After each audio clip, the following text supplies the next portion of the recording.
11th class. आज आप phylum arthropoda के बारे में जानेंगे। ये आर्थ्रोपोडा संघ जो है ये जंतु जगत में सबसे बड़ा संघ है। सबसे बड़ा कहने का तात्पर्य है इस संघ में सबसे अधिक सदस्य पाए जाते हैं। करीब करीब वैज्ञानिकों का ऐसा कहना है कि इस संघ में 10 लाख सदस्य हैं के बारे में लोगों को जानकारी प्राप्त हो चुकी है। और आर्थ्रोपोडा शब्द भी बना है 2 वर्ड के मिलने से। एक है आर्थ्रोज जिसका अर्थ होता है ज्वाइंट, और दूसरा है पोडा। पोडा मीन्स होता है पाद, फुट, अर्थात इसके जो भी सदस्य हैं उनके पैर जो हैं खंड खंड में होंगे और ये खंड जो है ज्वाइंटेड होगा, जुड़ा हुआ होगा। इसीलिए इस संघ का नाम दिया गया है आर्थ्रोपोडा। अब इसके विशेष गुणों के बारे में जानेंगे।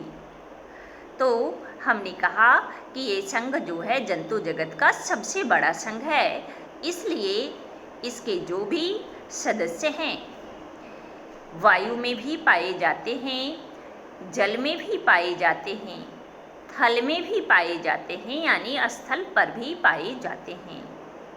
और कुछ ऐसे भी जीव हैं जो परजीवी के रूप में भी पाए जाते हैं। शरीर इनका खंडयुक्त होता है और ये त्रिस्तरीय हैं। इनके शरीर में वास्तविक देह गुहा पाई जाती है यानी कि ये सिलोमेट है। शरीर सिर, वक्ष, उदर में बटा रहता है, 3 भाग में बटा रहता है। और कभी कभी सिर जो है वक्ष के साथ जुड़ा भी रहता है। जब जुड़ा रहता है तो हम लोग उसको बोलते हैं सिफेलोथोरिक्स। वैसे सिर कहलाता है हेड, वक्ष को बोलते हैं थोरिक्स और एब्डोमेन हुआ उदर। लेकिन सिर और वक्ष जब एक साथ जुड़ा रहता है तो हम लोग उसको सिफेलोथोरिक्स कहते हैं। खंडों में प्रायः सांघिक उपांग के जोड़े लगे होते हैं। सांघिक उपांग कहने का अर्थ हुआ पैर होता है, लेकिन खंड खंड में शरीर जो है वो भी खंड युक्त है। तो प्रायः आप देखेंगे कि जो उसका थोरिक्स है, थोरिक्स में 3 खंड होता है और इन तीनों खंड से 3 जोड़े सांघिक पैर जुड़े होते हैं। ज्वाइंटेड एपेंडिक्स का अर्थ हुआ संधि युक्त पाद। बाह्य कंकाल एक मोटी काइटिन की बनी होती है, जो आप देखे होंगे केकड़ा में, क्रैब में, बिच्छू में भी आप देखे होंगे। झींगा मछली, प्राउन इसी का सदस्य है। तो इन सबों के शरीर में, वैसे आप कॉकरोच के शरीर में भी देखे होंगे, ये काइटिन की ही बनी होती है बाह्य कंकाल ऊपर का भाग। और इनका आहार नाल पूर्ण होता है। चूँकि ये ट्रिप्लोब्लास्टिक है और वास्तविक देह गुहा भी पाई जाती है, इसलिए इसका आहार नाल जो है वह पूर्ण होता है। यानी उसमें पाचन तंत्र में मुख और गुदा दोनों छिद्र पाया जाता है।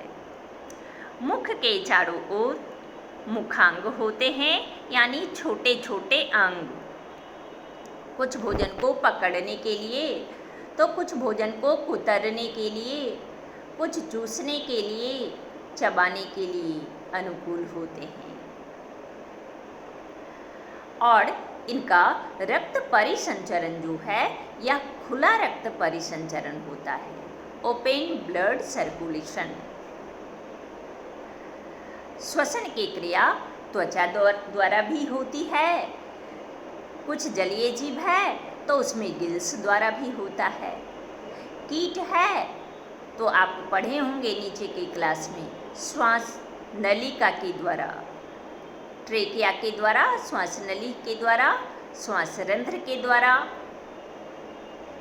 श्वसन की प्रक्रिया संपादित होती है। हाँ, बुक लंग्स जो लिखे हैं आपको, कुछ जलीय ऐसे भी जीव हैं जिनमें बुक लंग्स के द्वारा भी होता है, श्वसन की प्रक्रिया पाई जाती है। उत्सर्जन के लिए एक खास अंग होता है जिसका नाम है मालपीजियन नलिका। और जंतु जो है प्रायः नर मादा अलग अलग, यानी कि यूनिसेक्सुअल होता है, एक लिंगी होता है। अधिकांश जो है अंड प्रजक होता है, अंडा देता है और उससे जीव का निर्माण होता है।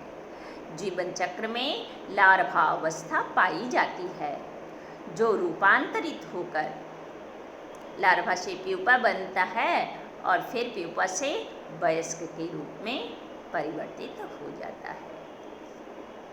एग्जाम्पल के लिए कुछ जो है इसका आर्थिक महत्व भी है, कुछ भोजन के रूप में खाए जाते हैं, जैसे है क्रैब, केकड़ा, प्राउन, झींगा मछली।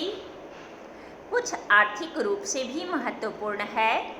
एपीज, मधुमक्खी, मधु प्राप्त होता है, लोग पैसा भी कमाते हैं मधुमक्खी पालन करके। सिल्क वर्म, रेशम का कीट को पालते हैं। लैक इंसेक्ट, लाह के कीट को पालते हैं, तो ये इससे लाह प्राप्त किया जाता है, उससे सिल्क तैयार किया जाता है। ये सब आर्थिक रूप से महत्वपूर्ण है। कुछ ऐसे भी सदस्य हैं जैसे मक्खी है, मच्छर है, ये रोग वाहक होते हैं, ये रोगाणुओं को फैलाते हैं। एनोफ्लेज मच्छर है, क्यूलेक्स मच्छर है, कॉकरोच भी है, तिलचट्टा भी है। और कुछ ऐसे भी सदस्य हैं जो मानव के शत्रु माने जाते हैं, जैसे बिच्छू, लाभ है, स्पाइडर, जहाँ देखो वो घर में जाला बना देता है। अस्कोलोपेंड्रा, ये है कनगोजर। और टिड्डा, जो खेत में फसल को भी बर्बाद करता है। इस प्रकार से जंतु जगत का ये सबसे बड़ा संघ